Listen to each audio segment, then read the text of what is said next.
Muy buenas noches, estamos aquí en su programa Gozarte, el gozo del arte. Yo soy su anfitrión Guillermo Quijano y como cada semana estamos aquí transmitiendo gracias a la cadena tuvoxtv.com desde Monterrey, Nuevo León, México, para todo el mundo, a través, claro, de el apoyo de la cadena tuvoxtv.com y de nuestros patrocinadores Pantagruel Producciones y Alianza Cultural México-China AC.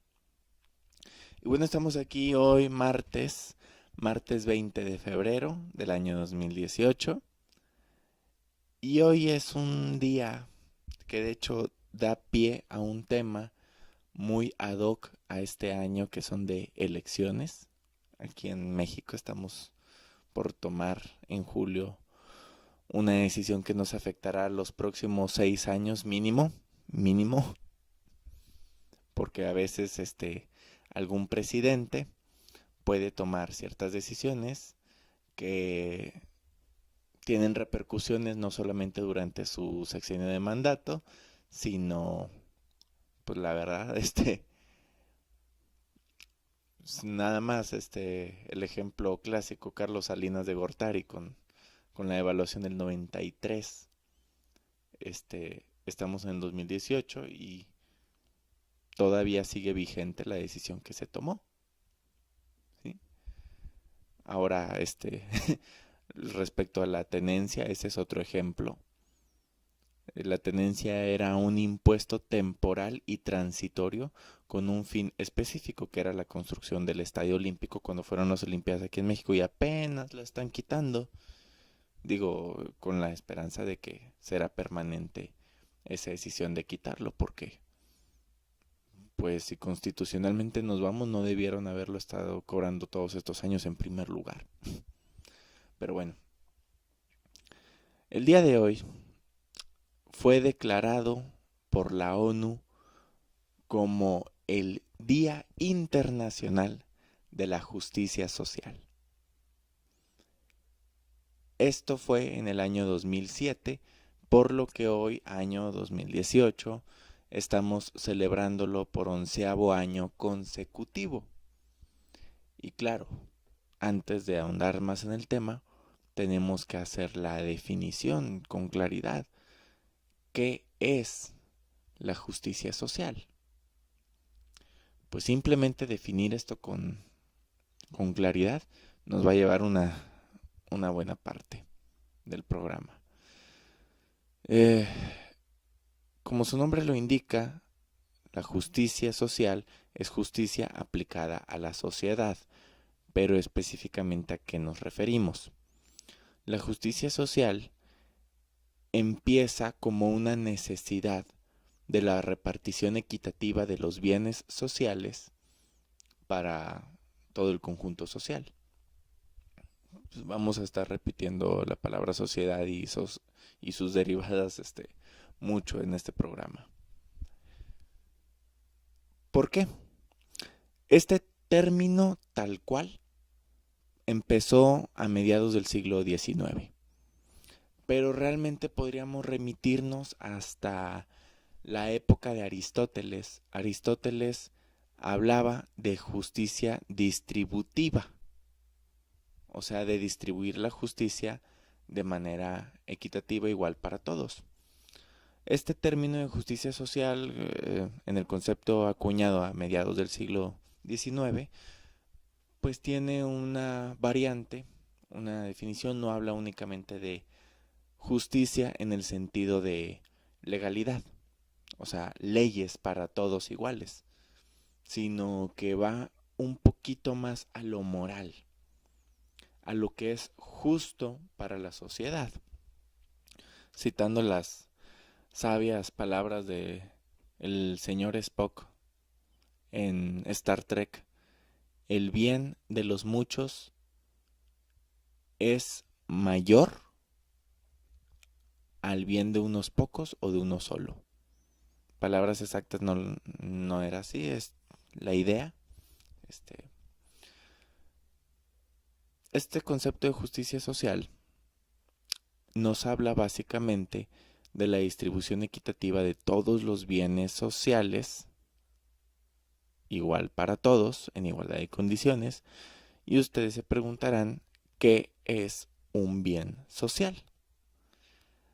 Un bien social se define como todo lo que es un bien público, o sea, que debe ser generalizado para todos, no para unos cuantos. En síntesis, son los bienes públicos o cuáles son? ¿Qué son? Primero, pues básicamente son los bienes que el gobierno debe darles como apoyo a su público, a su pueblo. Estas son cosas que realmente todos necesitamos. Cuestiones como salud, alimento, educación. Y bueno, si nos vamos a la cuestión legal, ¿cuáles son los bienes públicos? Si nos vamos al Código 301 del Código Civil, pues son bienes públicos todos aquellos que no están compendidos en el 302, artículo 302 del Código Civil, que habla de los bienes propios. Ahora que si nos vamos al artículo 311 del Código Civil, se considera bien público todos los bienes. Todos los bienes se considerarán bienes públicos, salvo prueba de lo contrario. Por ejemplo, una prescripción adquisitiva, o un recibo de compra-venta, ¿sí? O un contrato, algo con que puedas demostrar que tú pagaste algo para obtener ese beneficio. Y estos bienes públicos, que son los básicos para todos, justicia, alimento, educación, salud, o que deberían ser iguales para todos, mejor dicho, porque esto es teoría, la práctica es algo distinta. Este concepto de justicia social se repite invariablemente en todo el mundo.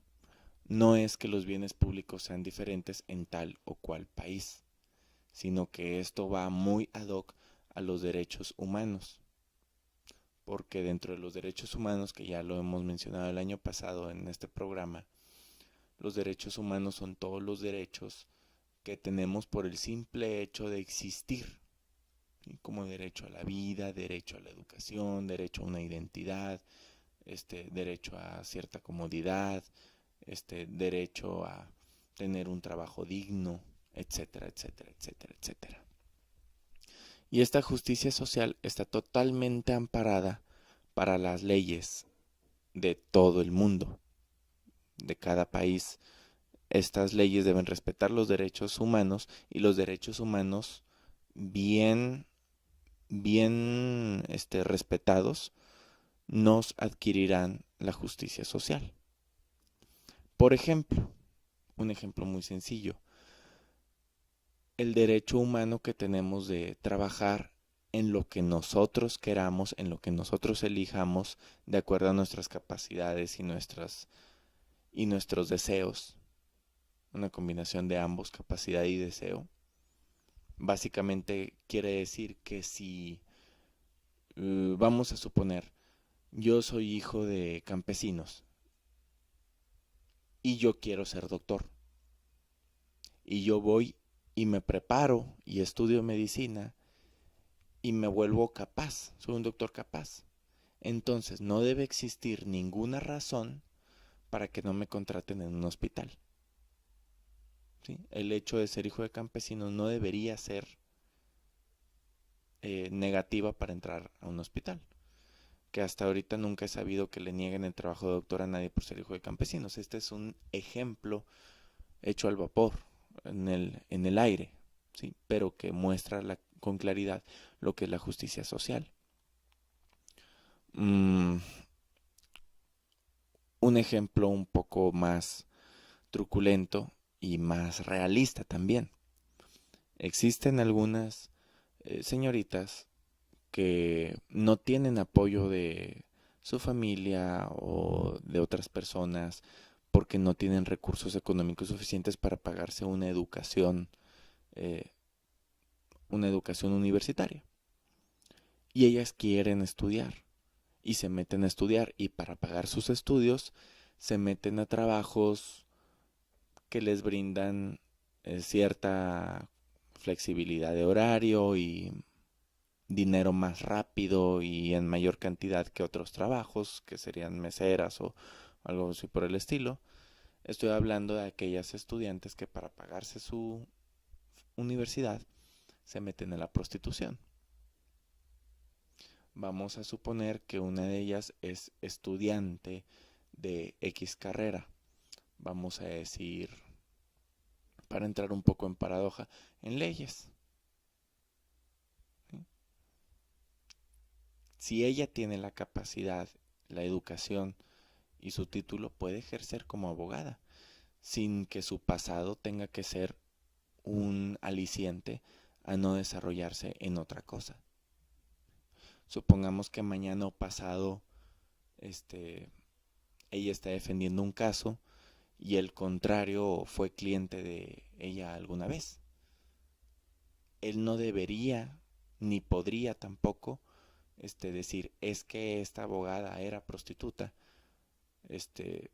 Eso no debería ser aliciente para cambiar el juicio de su capacidad o de la forma en que está manejando el caso. Sin embargo, entramos en un terreno donde cada cabeza es un mundo y muchas personas podrían opinar de manera contraria. Básicamente la justicia social se habla de eliminación de estereotipos, de eliminación de prejuicios de toda clase, raciales, sexistas, clasistas, a los discapacitados, etcétera, etcétera, etcétera. Porque, ¿por qué no contratar a un discapacitado en una fábrica o en una empresa si su discapacidad no le impide realizar el trabajo correctamente? ¿Sí? Supongamos que está en una línea de ensamblaje y el señor está en silla de ruedas. Él ensambla con las manos, no con las piernas. ¿Sí? Cuestión de hacer alguna ligera adaptación, como por ejemplo ponerle una silla que le acomode a la altura de la línea de ensamblaje. No es mayor problema eso. Entonces, tenemos muchas circunstancias o muchas situaciones. Por ejemplo, ¿por qué no un abogado ciego? ¿Sí? El hecho de que no pueda ver a su representado o al acusador o etcétera, o al juez, etcétera, etcétera, etcétera, no significa que él no pueda tener conocimientos de leyes y que dentro de sus conocimientos pueda generar defensas válidas y quizás hasta ganar el caso. Realmente estamos en un punto muerto en la sociedad, en que estamos entre la espada y la pared, porque lo que es el conglomerado de derechos humanos, la sociedad, la justicia social, las mismas leyes, la misma constitución, contra nuestros propios prejuicios, nuestros propios estereotipos, imágenes que te llegan a la cabeza que en realidad no tienen una razón de ser o un porqué, no tienen un argumento válido, nos impide ver con claridad que independientemente de si tiene o no una discapacidad, independientemente de su clase, su sexo o su color, puede tener las mismas capacidades que cualquiera. De hecho, las tiene. Nadie debería ser juzgado ni siquiera por su pasado o por su estatus socioeconómico. Seamos honestos. Nadie tiene la culpa de nacer en condiciones socioeconómicas bajas. De la misma manera que nadie tiene mérito de haber nacido en mejores condiciones. Muchas veces vemos jóvenes de cunas de oro o de alta cuna que denigran a otras personas, jóvenes de su misma edad, por ejemplo, porque son de clase baja y los denigran y los ven como inútiles o como estorbos y ellos se ven como la gran cosa, cuando en realidad nada que ver. Él no tiene la culpa de haber nacido en un seno familiar de economía baja y tú no tienes ningún mérito. No es como que, ay, nací en esa familia porque me lo merezco, porque soy esto y soy lo otro y soy lo demás. Naciste ahí y punto. Eso no te da derecho a denigrar a los demás. Tampoco significa, vamos al lado contrario, que todos los que nacen de ese lado, de la clase socioeconómica alta, tampoco no todos son cretinos. Hay de todo. Como tampoco significa que si alguien nació en una condición socioeconómica baja, tampoco significa que no sea un cretino. Puede serlo. Hay de todo en la viña del Señor. Y la realidad es que las actitudes y las aptitudes son muy aparte de nuestra clase social. Claro, puede haber ciertas influencias sociales, culturales, de aprendizaje, pero a final de cuentas, ¿cuántas veces no hemos visto a personas más capaces salir de los barrios bajos? Más capaces en medicina o en leyes o en robótica o en ciencias o en literatura o en lo que sea, que muchos de la clase alta. Ciertamente hay una idea muy generalizada de que si nacen en la clase alta realmente nunca se esfuerzan por nada porque creen que tienen la vida hecha. Y si bien esa es una idea que sí existe, no todos, tampoco no todos. Como también hay personas que tristemente tienen la idea de que como nacieron pobres, vivirán pobres y morirán pobres. Y ya se conforman con eso. En síntesis, respecto a la justicia social, se necesitan mínimo 2 criterios para que esto sea una realidad. Porque seamos honestos, la justicia social es pura teoría. No se ha llevado a la práctica al 100%. Se necesitan 2 cosas. Bueno, en realidad, para que un bien público, para que exista justicia social, se necesitan 2 condiciones como mínimo. Una de ellas,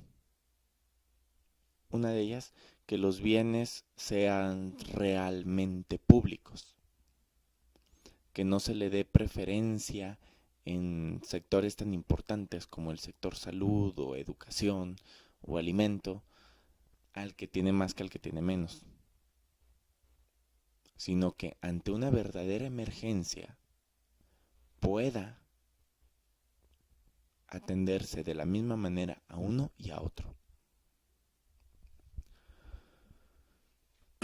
Voy a citar un caso, un ejemplo generalizado de cómo esto no es cierto. Cuando menos en México, hablemos de algo delicado, el sector salud. ¿Cuántas personas al año no mueren porque tenían una enfermedad o tuvieron una situación médica grave, urgente, y aunque tenían seguro, el seguro no les cubría el tratamiento o la operación? Y el sector salud de este hermoso país permite con toda impunidad que alguien muera porque no puede pagar por su salud o por su vida. O dejan que pierda todo y se endeude de por vida para meterse a un tratamiento que tristemente a veces no funciona o no completan, y deja a la descendencia con todas las deudas encima y sin patrimonio.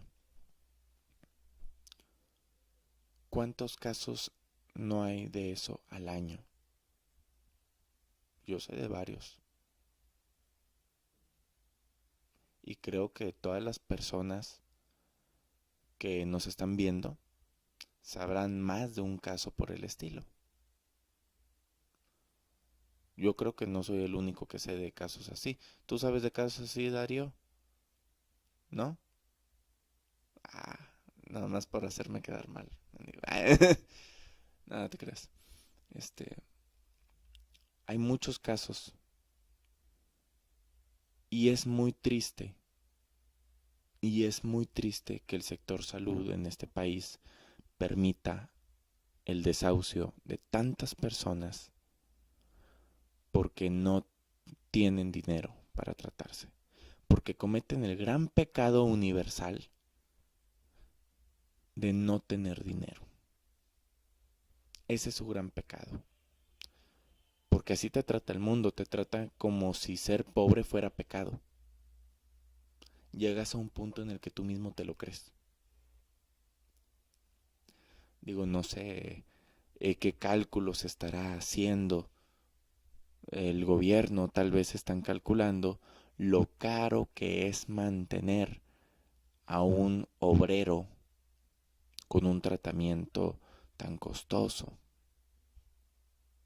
Y deciden que simplemente no vale la pena. Así de plano. Yo seré muy honesto.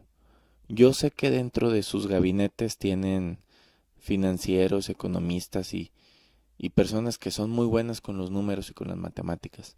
Yo voy a ser muy honesto, yo no soy tan bueno para matemáticas porque, honestamente, por más que lo he intentado, nunca he logrado calcular cuánto vale una vida humana.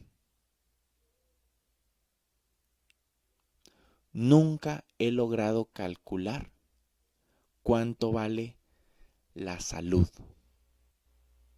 cuánto vale la vida. Aunque seguramente esta es una deficiencia personal mía porque, vamos que hay gente que sabe cuánto cobrar una vida o cuánto cobrar la salud. No solamente hablamos de los doctores, los hospitales y los farmacéuticos y las farmacias. Simplemente cada vez que nace una persona hay que pagar. Tiene un precio, el nacer tiene precio. Tal vez nunca lo habían pensado, pero fíjense qué concepto. Simplemente nacer tiene precio. Ahora, al nacer necesitas cosas. Ya no hablemos de lujos, de computadoras y laptops y educación. Ya no hablemos ni de educación ni de ropa. Simplemente hablemos de comida y bebida. ¿Sí? Nacer tiene precio. Mantenerte con vida cuesta. También tiene precio. Te enfermas, las medicinas y todo eso, una operación o un tratamiento. Mantener la vida y mantener la salud también tienen precio. Y luego te mueres y hay que pagar el panteón y el ataúd y los servicios funerarios. O es decir, que hasta morirte te cuesta. Hasta morir tiene precio económico, un valor monetario. Entonces, ¿cuál es el sentido? ¿Cuál es el significado? estamos gastando dinero desde el instante en que nacemos hasta el instante en que morimos. Y a veces, todavía después, seguimos gastando. Sí, en mantenimiento de la tumba y pagar las deudas y la hipoteca y demás.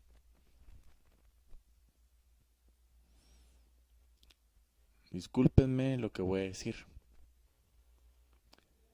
pero vivimos en una sociedad en la que todo tiene precio. No hay nada gratis. Nada. El papel de baño tiene precio.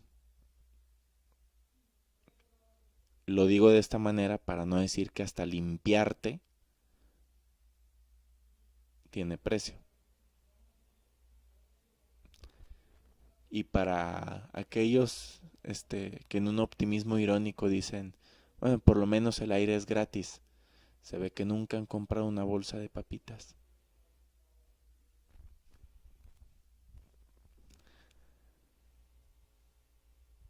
Este es el entronque que impide que los bienes sean públicos, que todo cuesta.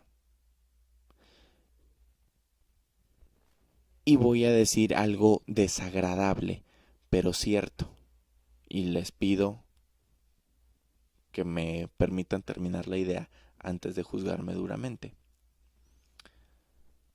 Yo estoy de acuerdo en que los impuestos son necesarios. Déjenme terminar la idea. Los impuestos son necesarios. Y no es viable,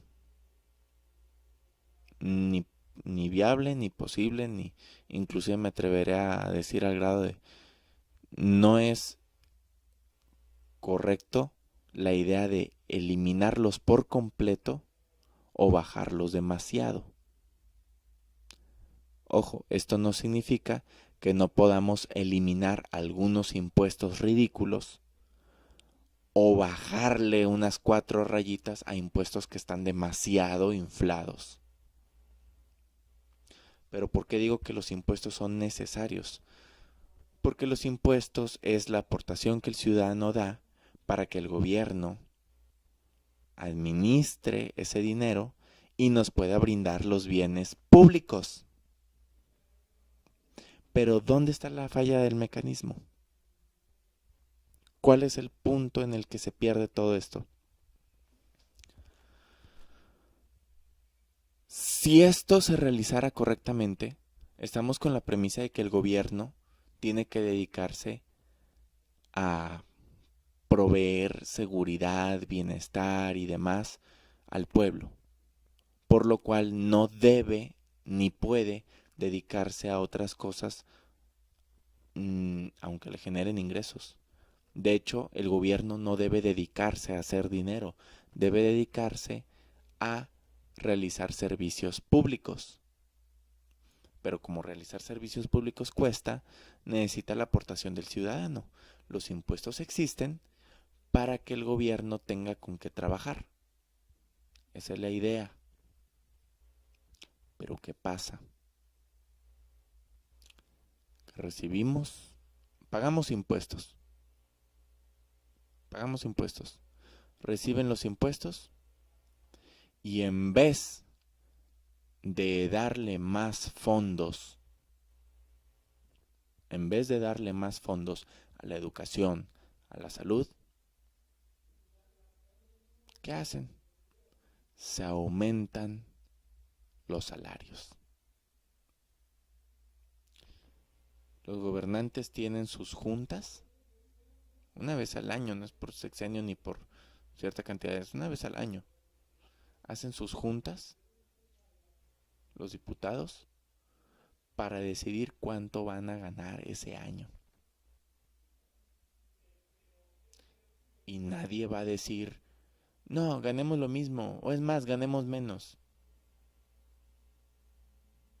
Siempre va a haber alguien que va a decir ganemos más y los demás le van a seguir. Dicen que no hay dinero con que trabajar.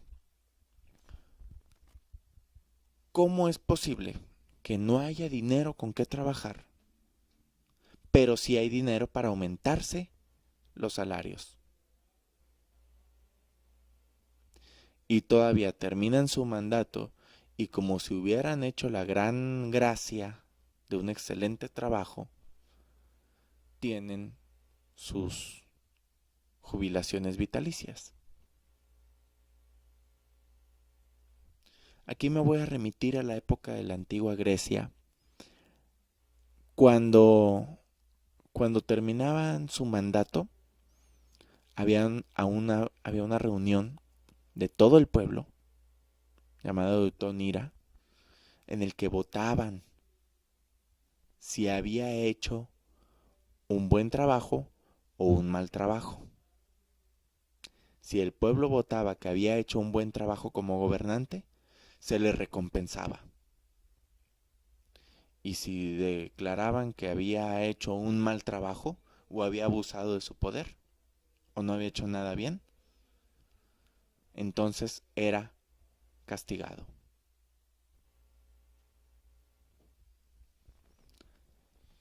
Una propuesta al aire. ¿Qué pasaría si adoptáramos de nuevo la eutónira? Si hiciéramos una especie de votación al final del mandato de cada servidor público. Hiciéramos una votación si hizo su trabajo bien o lo hizo mal. 2 opciones, bien o mal. Y que si la mayoría decide que hizo su trabajo bien, se le otorgue su jubilación vitalicia. Y si no, no.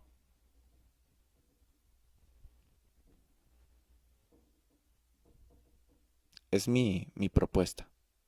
Y creo que no es tan descabellada. Creo que es una propuesta razonable.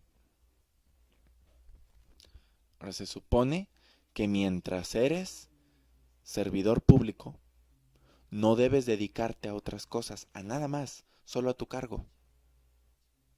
Y no quiero decir nombres porque no quiero echarme la soga al cuello tampoco.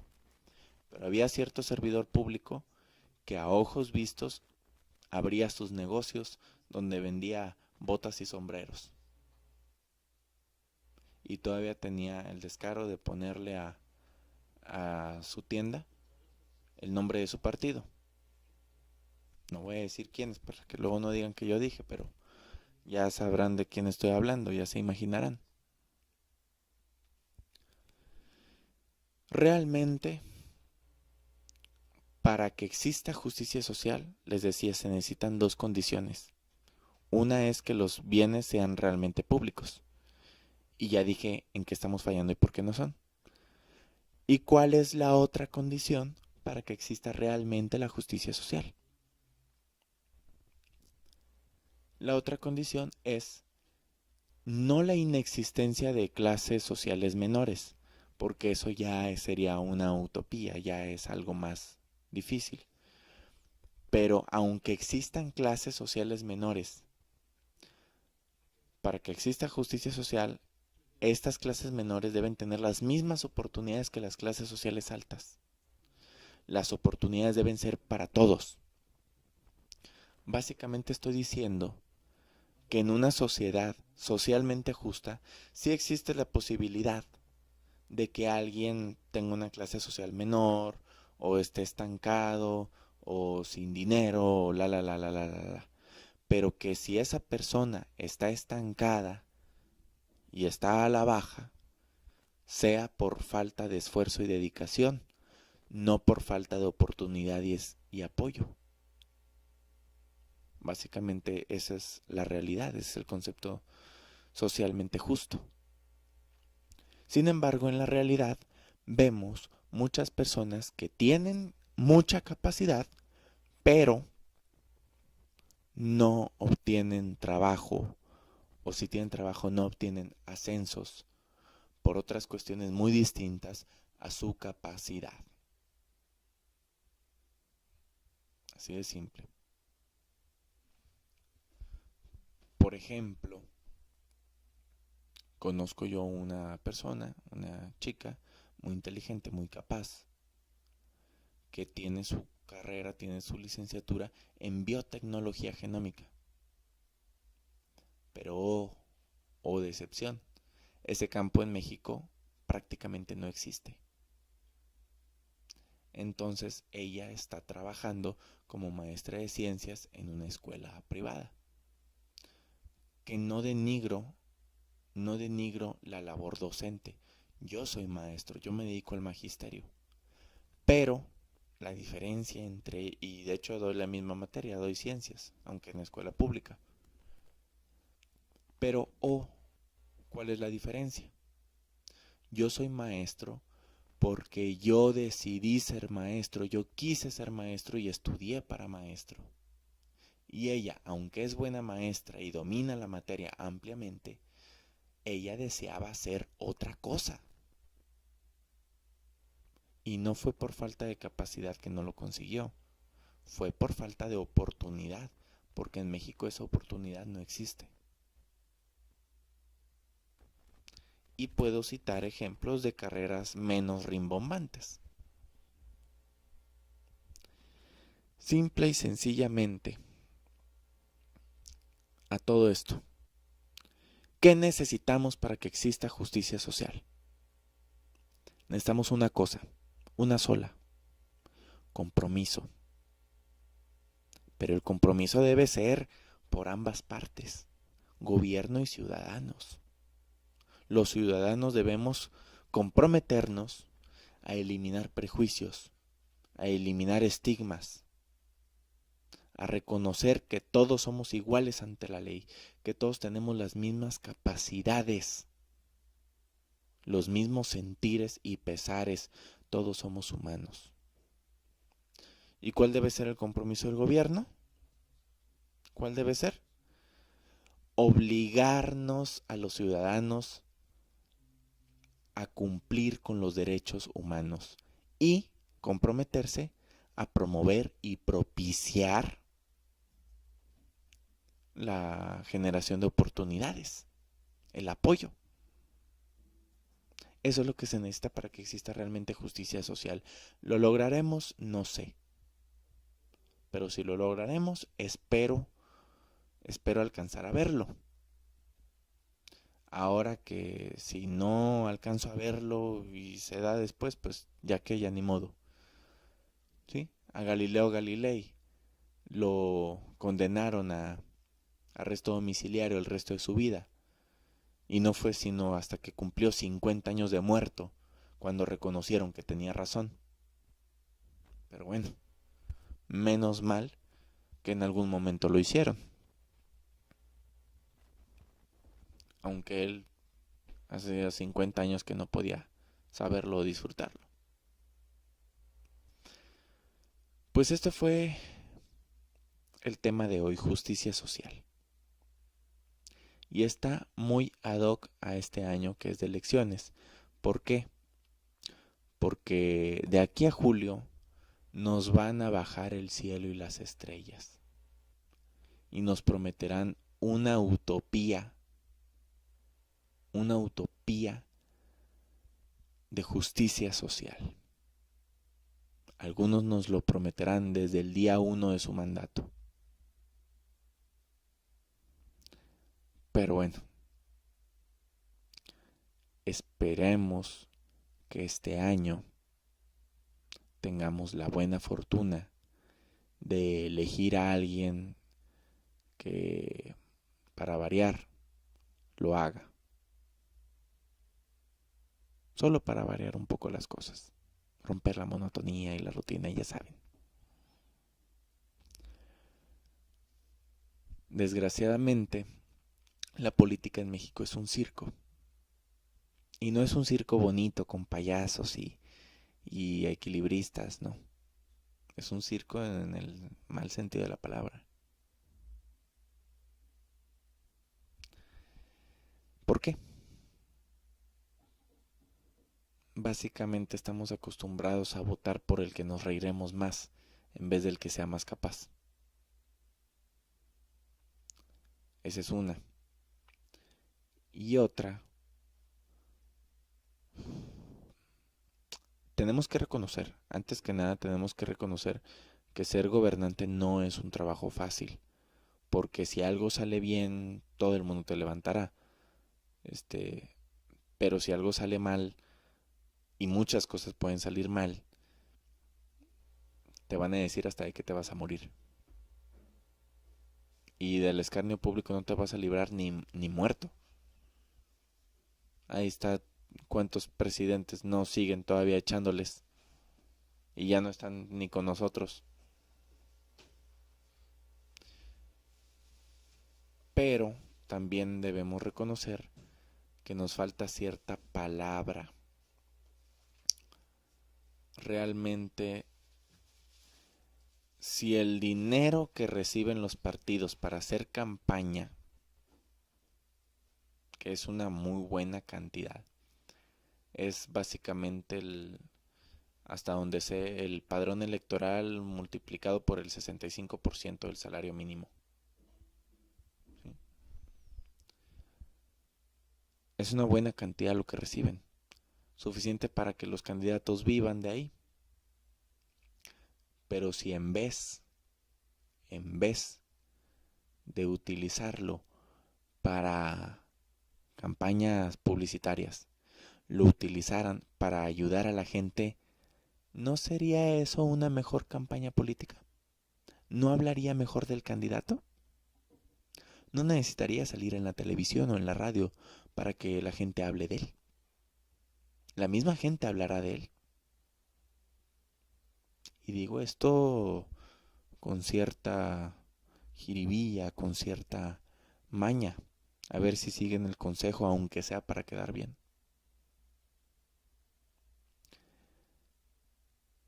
Debo aclarar, ya para despedirme, que esta es mi opinión personal. Usted está en decisión de tomar su propia decisión y le invito a que tome su propia decisión, sea que está de acuerdo conmigo o no, pero que sea una decisión informada y argumentada. Y es mi opinión personal, no es la opinión de la cadena ni nada por el estilo, ¿sí? Así que los espero la próxima semana en Gozarte con más gozo y más arte.